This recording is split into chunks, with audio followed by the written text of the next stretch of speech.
Cancer వంటి మహమ్మారులను తగ్గించే అవకాశం ఉందా? క్యాన్సర్ ఎందుకు తగ్గుతుంది, ఎందుకు తగ్గట్లేదు? అలోపతి విధానాల్లో క్యాన్సర్ ఎంత మట్టికి తగ్గుతుంది, ఎందుకు తగ్గట్లేదు? ముందే తగ్గుతుందని గ్యారంటీ లేదు అని ఘంటాపదంగా ఎందుకు చెప్తున్నారు? మాసెల్ హెల్త్ క్లినిక్ లో క్యాన్సర్ అవలేలగా తగ్గించగలుగుతాం అని దమ్ముతో ఎందుకు చెప్తున్నాం? ఎంతో మంది క్యాన్సర్ నుంచి ముక్తులు ఎలా చేయగలిగాం?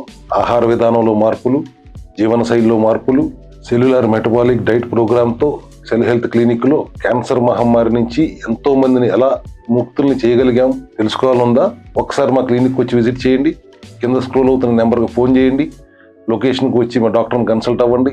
కన్సల్టేషన్కి ఏమి రూపాయి తీసుకోరు. మీకు పూర్తిగా అర్థమయ్యేలాగా మెకానిజం ఏంటో మీకు అర్థమయ్యేలా చెప్తాం. మీరు అర్థం చేసుకున్న తర్వాత ఆ క్యాన్సర్ కణాలకి ఇంధనం అందకుండా ఎలా ఉంచాలి అనేది అర్థమైన తర్వాత ఆహార విధానంలో మార్పు, అవసరమైనప్పుడు అల్లోపతి సహాయం తీసుకుంటూ క్యాన్సర్ మహమ్మారిని తరిమి కొడదాం. సెల్ హెల్త్ విధానమే అది, సెల్ హెల్త్ మెకానిజమే అది.